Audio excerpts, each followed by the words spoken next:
बालों में ऑयलिंग की है, शैम्पू करना है, जब तक खाना बनेगा तब तक बैठूंगी, उसके बाद शैम्पू कर लूंगी। और मेरे बाल याद है मैं बोल रही थी फर्स्ट ट्राइमेस्टर के टाइम पे बहुत गिर रहे थे, तो वो ना धीरे धीरे गिरना बंद हो गया जब से मैंने आयरन खाना स्टार्ट किया ना सेकेंड ट्राइमेस्टर में। अब या तो आयरन की वजह से हुआ है या अभी हार्मोनल फ्लक्चुएशंस उतने नहीं है सेकेंड ट्राइमेस्टर में, इस वजह से हुआ है। आगे क्या होगा मुझे नहीं पता, लेकिन फिलहाल काफी कम गिर रहे हैं जो बहुत ज्यादा गिर रहे थे। क्या खबर लाए हो?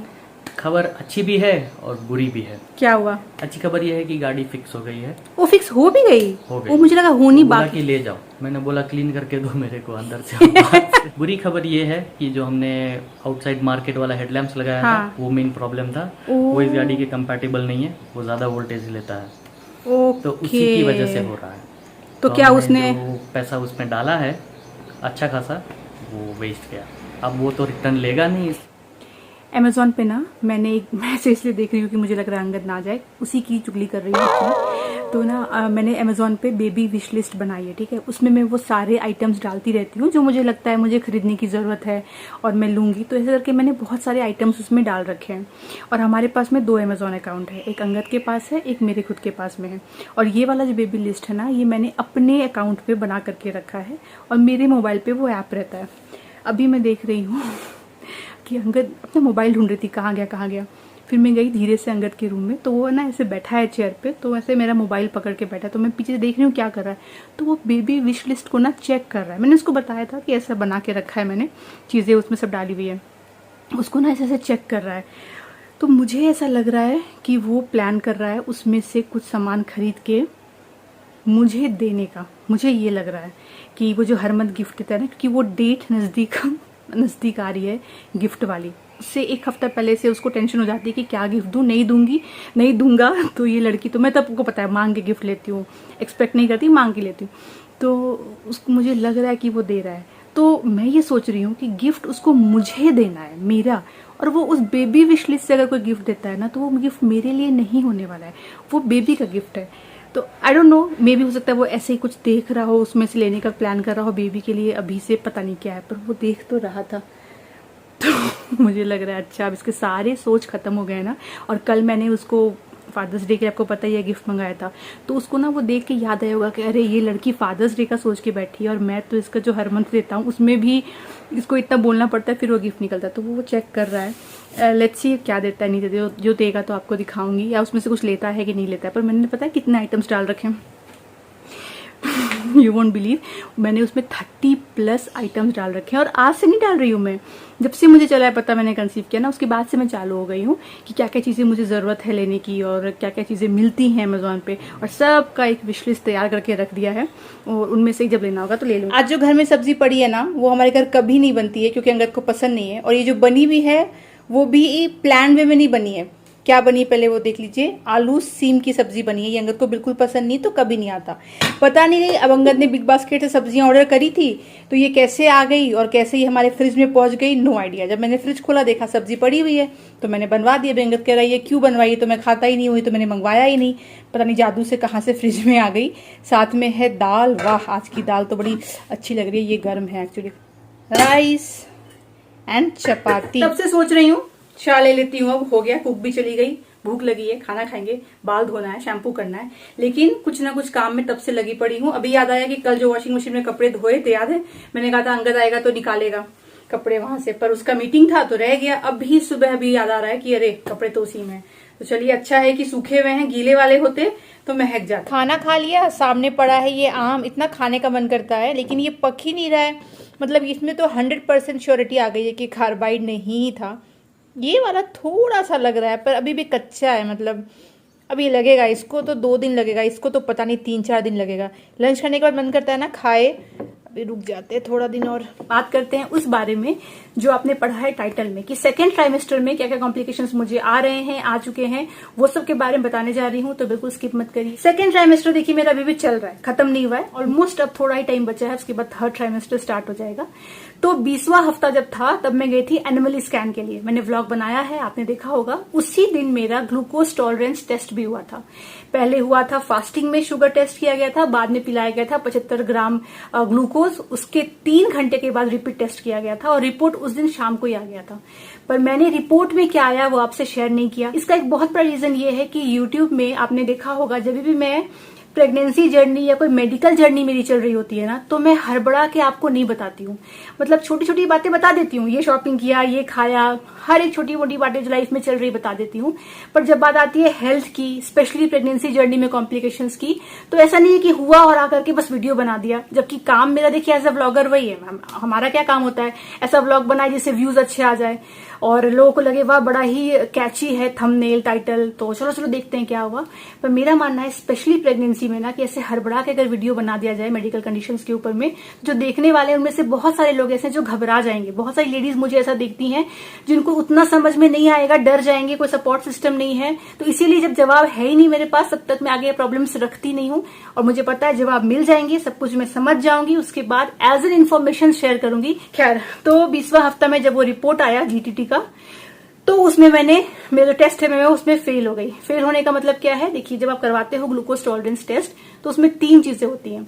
अगर आपका नंबर जो है वो 140 से नीचे आया है, एकदम लेमैन टर्म्स में बता रही हूँ, 140 से नीचे नंबर आया है तो टेस्ट में आप पास हो गए। 140 से 200 के बीच में अगर आया है तो उसको कहते हैं इम्पेयर्ड जीटीटी, या आप कह सकते हो प्री डायबिटिक भी बोलते हैं। और अगर 200 के ऊपर आया है तो डेफिनेटली फिर डायबिटिक हो जाता है। मेरा रिपोर्ट आया 140 ना आकर के, या उससे कम ना आकर के 145 आया। ठीक है, रिपोर्ट आया, मैंने देखा, मुझे पता चल गया कि थोड़ा सा बढ़ा हुआ आया है। मैं बिल्कुल नहीं घबराई। क्यों नहीं घबराई? क्योंकि मुझे अंदर से ये बिल्कुल कॉन्फिडेंस था कि ये जो रिपोर्ट है ये मुझे फिर से करवाना चाहिए, मुझे इस पे बिलीव नहीं हो रहा है। और इसी बिलीफ के साथ मैं डॉक्टर के पास गई। रिपोर्ट आने के नेक्स्ट डे जाके मुझे उनसे मिलना था, तो मैंने गायनेक को दिखाया, बाकी सब कुछ ठीक था। बस ये था जैसे उन्होंने देखा इम्पेयर्ड जीटीटी, ऐसे राउंड बनाया और मुझे बोला तो तुम्हारा ये जो है प्री डायबिटिक है, अब तुमको जो खाना पीना करना है वो जो है वो प्री डायबिटिक वाला करना पड़ेगा। और साथ में एक और काम करो, ग्लूकोज मॉनिटर करना स्टार्ट कर दो एवरी मील के बाद, नाश्ते के बाद, लंच के बाद, डिनर के बाद। तो एक ऑनलाइन खरीद लो वो जो आता है इंस्ट्रूमेंट, और घर पे बैठ के टेस्ट करते रहना। मैंने उनकी सारी बातें सुन ली, फिर मैंने उनको स्माइल दिया, मैंने बोला मैम मैं ये टेस्ट रिपीट करना चाहती हूँ और 1 हफ्ता बाद मैं रिपीट करूंगी, उसके बाद देखते हैं। उनको लगा कि शायद पहली बार उन्हें सुना होगा कि पेशेंट सामने से बोल रहा है नहीं मैं रिपीट करूँ, वो भी ऐसे मुस्कुरा करके। तो उन्होंने बोला क्यों? मैंने कहा नहीं मुझे ऐसा लगता है कि रिपोर्ट बेटर आएगा, ये जो रिपोर्ट है ये किसी और फैक्टर की वजह से ऐसा आ गया है, पर ये फैक्ट नहीं है, तो let me repeat the test after 1 week. अगर फिर भी सेम रिपोर्ट आता है ना तो डेफिनेटली जो आपने बोला है वही फॉलो करेंगे। तो वो भी मुझे इतने टाइम से देखती आ रही है कि ये घबराती तो है नहीं। जब मेरा आया था सब क्रोनिक हेमरेज, कितने लोग कितना परेशान हो जाते हैं, और जब मैं उनसे मिलने गई उन्होंने बोला कि देखो ऐसा ऐसा हो गया है, अभी रेस्ट करना पड़ेगा। मैंने कहा ठीक है वो तो ठीक हो जाएगा मैम 1-2 हफ्ते के बाद है, क्योंकि मैं पॉजिटिव, आपको सोचना पड़ेगा, पॉजिटिव आपको बोलना पड़ेगा, तभी चीजें पॉजिटिव होंगी। ये तो चलिए आपको फॉलो करना ही करना। अगर आप डर गए, घबरा गए, सोच लिए ना तो चीजें गड़बड़। तो उन्होंने कहा ठीक है 1 हफ्ता बाद टेस्ट कर लो फिर बताओ। अभी बहुत लोग के दिमाग में आएगा कि क्या आम खाते थे आप सोना इसीलिए आपका ऐसा आया, तो मैंने डॉक्टर को बता भी दिया कि मेरी फिलहाल डाइट कैसी है वो मैं आपको बता देती हूँ। तो मैं 1 आम रोज का खाती हूँ। उसमें उन्होंने बोला 1 आम खाने से कुछ नहीं होने वाला, 145 या 160 भी अगर आया होता तो 1 मैंगो खाना या 2 मैंगो खाना इज नॉट द रीजन, या कुछ भी आप जो खा पी रहे हो ऐसा नहीं है कि उसकी वजह से हो रहा है। बॉडी जो है वो ग्लूकोज अभी इंटॉलरेंट हो जाती है बिकॉज ऑफ मेनी फैक्टर्स, इसीलिए ऐसा रिपोर्ट आता है, वो बात नहीं, डोंट वरी। मैंने कहा नहीं बस ठीक है, मैंने बता दिया कि मैं खाती हूँ। 1 हफ्ते तक जो मेरा डाइट था मैंने वही फॉलो किया। मतलब जैसे मैं 1 आम खा रही थी, मैं वो आम खा रही थी, मैं चाय पी रही थी, मैं चाय पीती रही, राइस खाती थी, राइस खाती रही, सब कुछ मैंने सेम रखा। और 1 हफ्ते के बाद में मैंने उस टेस्ट को रिपीट किया और अपने अंदर 2000% मुझे ये बिलीव था कि उस दिन जो ये रिपोर्ट आया है, ये रिपोर्ट जो है वो एक्चुअल रिपोर्ट नहीं है, इसमें चेंजेस आएंगे। अब ये किन पे एप्लीकेबल है? देखिए ये उन पे एप्लीकेबल है जिनका थोड़ा सा ऊपर आया। मैंने जैसा बताया 140 तक आता तो नॉर्मल होता, मेरा 145 आया। मान लीजिए मेरा 155 भी आता तो भी मेरे अंदर ये हिम्मत रहती है कि ये रिपोर्ट दोबारा कराया जाए, कुछ ऊपर नीचे हो गया। पर अगर आपने कराया है, मान लीजिए आपका 175 आया है, 190 आया है, 200 से ऊपर आया है, तब तो डेफिनेटली आपको हो गया है, प्रॉब्लम आई है, फिर तो आपको उसका डाइट फॉलो करना है, डॉक्टर जो बोले करना है। तो मैं उनके लिए नहीं बोल रही हूँ कि जिनका हाई आया, ये जो 5, 10, 12, 15 ऊपर नीचे अगर लेवल आया है, मैं वहां तक की बात कर रही हूँ। तो मेरा कम ही था प्रॉब्लम, 140 के बदले 145 तक था, तो मुझे ये ट्रस्ट था। तो ये ध्यान रखिए, मैंने ये बता दिया है, ऐसा मत बोलिएगा कि 180 आया मेरा सोना तो क्या टेंशन की बात नहीं है, नहीं तब तो ज्यादा ही आया। फिर भी रिपीट टेस्ट मैं तो बोलूंगी कर लीजिएगा, एक बार पे ट्रस्ट मत करिए। क्योंकि क्या होता है ना, उस दिन जब मैं गई एनएमएल स्कैन के लिए तो मुझे पता है कि उसके पहले 2 दिन से पहले ना टेंशन में तो मैं थी। आपको पता होता है स्कैन होना है तो आप नर्वस रहते हो। तो जब आप नर्वस रहते हो, थोड़ा सा चिंता में रहते हो, तो बॉडी का मेटाबॉलिज्म थोड़ा अलग बिहेव करता है। स्ट्रेस आ गया उस दिन, मुझे बार बार स्ट्रेस भी आ रहा था कि बेबी का मूवमेंट की वजह से ठीक से हो नहीं पा रहा। तो बहुत चीजें, बहुत फैक्टर हो जाती है। मुझे वो सब मिला जुला के लग रहा था कि फिर से एक बार कर लिया जाए, ना कि अभी से ही लगू मैं रोज 3 टाइम चेक करने, उसका स्ट्रेस लेती रहूं, लिखती रहूं, खाना पीना का ये करो। इसीलिए ठीक है, तो प्रैक्टिकली मैंने डिसीजन लिया था, ऐसे बेकार में नहीं। उन्होंने कहा ठीक है, कूल, नो प्रॉब्लम। 1 हफ्ते बाद मैंने टेस्ट रिपीट किया, सेम प्रोसेस किया। मेरा रिजल्ट आया 130, मतलब 145 आ गया था, 130 पे नीचे गिर गया। जब ये 130 गिरा तो इसका मतलब है कि ये नॉर्मल लेवल पे आ गया, कोई दिक्कत की बात नहीं है। पर मैंने वहां पे कहानी छोड़ी नहीं। तो ये तो मैंने चलिए ग्लूकोज वाला रिपीट किया। अब बार बार तो ग्लूकोज वाला रिपीट नहीं करेंगे, पागल बनती है। नॉर्मल जो टेस्ट होता है उसके कुछ टाइम के बाद में मैंने नॉर्मल ग्लूकोज टेस्ट कराया, मतलब जिसमें फास्टिंग शुगर होता है, फिर आप अच्छा कुछ खाते पीते हो और फिर रिपीट टेस्ट करते हो। जब मैंने वो रिपीट टेस्ट किया, उसका लेवल मुझे याद नहीं है, यहाँ पड़ा हुआ है मेरे पास। तो मेरा फास्टिंग शुगर जो है 83, जो आता था, हमेशा से आता रहा है, मेरा 83 आता है फास्टिंग शुगर। और नाश्ता वगैरह अच्छा खाने के बाद में मेरा आया 114 आया लेवल, 114। तो अगर आपका 140 से नीचे आता है तो आप अगेन नॉन डायबिटिक कैटेगरी में आते हो। बेल बजिए, मैं 1 मिनट आती हूँ। तो ये रिपोर्ट जो आया ना, ये वही रिपोर्ट आया जो मेरा हमेशा आता रहा है। मैंने शुगर मेरे लाइफ में बहुत बार कराया है। प्रेगनेंसी से पहले थायराइड शुगर मैंने हमेशा रिपीट कराया है। प्रेग्नेंट होने के बाद हर महीना, क्योंकि डॉक्टर की इसमें प्रिस्क्रिप्शन की जरूरत नहीं होती, मेरे पास हर महीने का रिकॉर्ड है मेरा thyroid and sugar, thyroid and sugar, वो हमेशा मेरा यही लेवल पे आता है। तो ये सबसे भी मुझे थोड़ा सा तो था कि मैंने ये करवाने से पहले ग्लूकोज टेस्ट भी करवाया है। पिछला महीना नॉर्मल शुगर आया था मेरा, तो क्या हो गया, ये क्यों ज्यादा आया है, क्यों मैं इतना टेंशन लू और ये टेस्ट वेस्ट करूं घर में बैठ के। तो फिर नॉर्मल आया। फिर मैंने अभी आने के बाद, अभी जो हम लोग गए थे बेबी मून ट्रिप में, उसके बाद फिर से मैंने थायराइड और शुगर रिपीट कराया। फिर जो मेरा रिपोर्ट है वो नॉर्मल आया। तो इसका मतलब क्या हुआ कि वो जो उस दिन आया था थोड़ा सा ही ऊपर आया था, पर डॉक्टर तो सीरियसली ही ले रही थी, लेकिन वो आया था। मे भी स्ट्रेस हो सकता है, मेटाबॉलिज्म सही नहीं, प्रेगनेंसी में हर दिन बॉडी आपका एक जैसा बिहेव नहीं करता है, बहुत सारी चीजें होती हैं। तो अगर आपका ऐसे 10-12 ऊपर आया है यूनिट, मतलब ज्यादा नहीं बोल रही हूँ, 10-12-15, तो एक बार रिपीट टेस्ट जरूर कर लीजिएगा। उस पर फिर से अगर गड़बड़ आती है, या ये नॉर्मल टेस्ट जो है before breakfast and after food का जो नॉर्मल टेस्ट होता है शुगर का, उसमें भी लेवल आपका बार बार ऊपर नीचे आ रहा है, फ्लक्चुएट हो रहा है, तो हाँ डेफिनेटली फिर आपको ऐसा फॉलो करना है। चलिए, तो सॉल्व हो गया प्रॉब्लम। अभी नेक्स्ट जो भी चल रहा है कॉम्प्लिकेशंस, उसके बारे में बात करते हैं। तो 1 महीना पहले से मेरे लेफ्ट पैरों में प्रॉब्लम शुरू हो गई। लेफ्ट पैर का जो थाइस है वहां पे नमनेस स्टार्ट हो गई। कैसी नमनेस, वैसी वाली नहीं कि आप बैठे हो तो खाली चढ़ गई। जब चल फिर रही होती हूँ ना, तो भी पैर नम लगता है, और कई बार जलन बहुत ज्यादा, ऐसा लगता है मान कुछ किसी ने कुछ काट लिया हो, किसी इंसेक्ट ने, एक ही जगह पे थाइज में। तो वो एक प्रॉब्लम मुझे आने लगी है, वो धीरे धीरे बढ़ रही थी। तो जब मुझे लगा कि नहीं ये तो प्रॉब्लम बढ़ रही है, फिर डॉक्टर को मैंने बताया कि ऐसा हो रहा है। तो गायनेक ने मेरी ऊपर नीचे करके देखा, पैर को मूवमेंट करके देखा, पूछा नीचे पेन तो नहीं हो रहा है हड्डी में। मैंने कहा नहीं, पेन वेन तो नहीं हो रहा है, बस ये जलन हो रही है और नमनेस लगता है। मुझे टच करती हूँ तो सेंसेशन वहां पे उतना अच्छे से नहीं आता है। तो उन्होंने कहा कि जब प्रेगनेंसी में इट्स वेरी कॉमन कंप्लेन, जब आपका यूट्रस बड़ा होता है ना साइज में, तो वो किसी ना किसी नर्व्स पे कई बार एक प्रेशर डाल देता है। वो नर्व जो आपके पैरों से कनेक्टेड है, और इस वजह से कई बार पैरों में नमनेस होना, पाँव में दर्द होना, या फिर ऐसा लगना कि पाँव बहुत हैवी हो गए हैं, ऐसा होता है। स्वेलिंग भी आ जाती है। तो ये यूट्रस के प्रेशर की वजह से है, इसमें टेंशन लेने की बात नहीं है। फिर भी उन्होंने मुझे कहा कि अगर तुम्हें लगता है कि कंडीशंस खराब होती जा रही है, ज्यादा प्रॉब्लम आती जा रही है, तो एक न्यूरोलॉजिस्ट से कंसल्ट कर लो, उन्होंने मुझे लिख दिया, क्योंकि न्यूरोलॉजिस्ट ही ठीक से बता सकते हैं ना नर्व्स का प्रॉब्लम। तो मैंने कहा ठीक है, वो मैं देखूंगी। साथ में मुझे बोल दिया कि एक बार विटामिन B12 और विटामिन D का टेस्ट करवा लो, क्योंकि विटामिन B12 की कमी अगर बॉडी में है तो नर्वस सिस्टम के प्रॉब्लम्स होते हैं।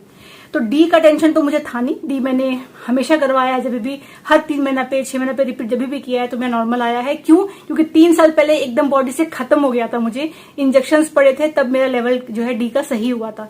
तो उसके बाद से मैं अलर्ट हूं, तो डी का तो टेंशन नहीं था मुझे। B12 मैंने काफी टाइम से नहीं कराया था, और जब B12 कराया कम आया B12, तो B12 की कमी से ये हो सकता है। तो मुझे बढ़ा दिया गया, एक सप्लीमेंट दे दिया गया B12 के लिए कि जो खाना है आपको।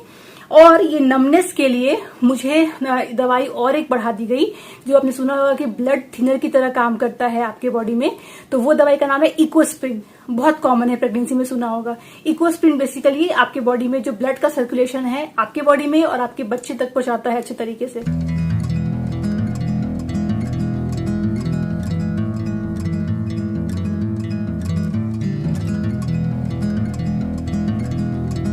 अंगद गया है गाड़ी लाने के लिए शोरूम से। चलिए गाड़ी देख के आते हैं। मैं गाड़ी देखने के लिए आई हूँ।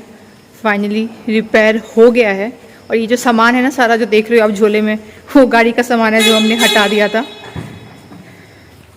तो क्या फाइनली क्या करवाया तुमने?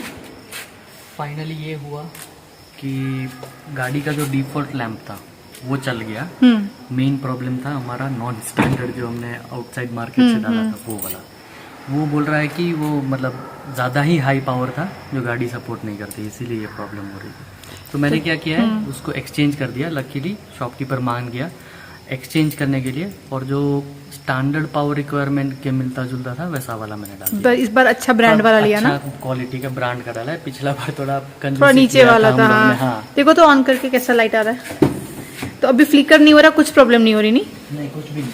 चलिए छोटा सा प्रॉब्लम था और पिछला बार पता नहीं चला।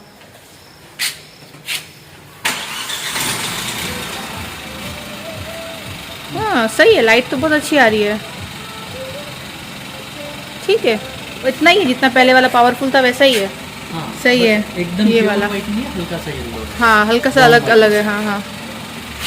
ये देखिए बारिश स्टार्ट हो गई, अभी जस्ट चालू हुई है बहुत दिनों बाद। इधर से रोज़ नहीं हो रही है, एक बीच में तो रोज़ हो रही थी। और सामने देखिए घर है, ज़्यादा जूम करके तो नहीं दिखा सकती हूँ किसी का घर है तो यहाँ पे देखिए आप येलो लाइट देख रहे हो, स्टोन क्लैडिंग करवाया है इन्होंने। और स्टोन क्लैडिंग के बीच में देखिए एक बुद्धा का बड़ा सा आप देखोगे तो एक पेंटिंग जैसा है जो स्टोन के साथ ही है, तो स्टोन का ही बना होगा। और ऊपर एक स्पॉटलाइट लगा दिया है। कितना सुंदर, कितना पीसफुल सीरीन सा लगता है ना शाम को ये लोग लाइट ऑन करते। एक झूला भी लगाया है, बड़ा अच्छा लगता है। The next day. Good morning. कितनी खिली खिली सुबह देखिए और कितनी कड़ी धूप। यहाँ पे भी मैं बैठी थी धूप सेकने के लिए। ओहो हो, इतना पसीना आया कि मन किया अब भी शार ले लूँ।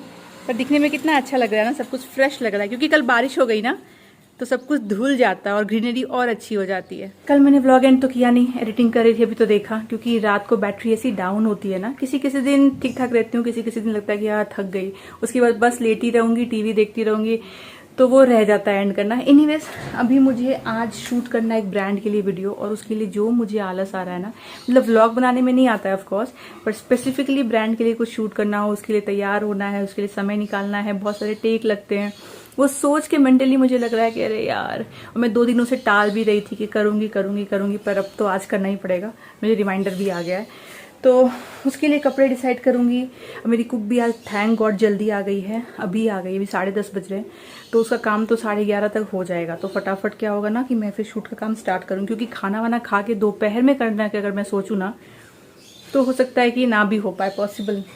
तो वही कपड़े डिसाइड कर रही हूँ क्या पहन के करूँ, कैसे करूँ, और फिर सब कुछ देखना भी पड़ेगा। तो ये थोड़ा सा हो जा रहा है, आलस आलस घुस गया अंदर। मतलब लगता है ऐसा कि अरे यार काम है, ये करना है, पता नहीं ऐसा क्यों हो गया है।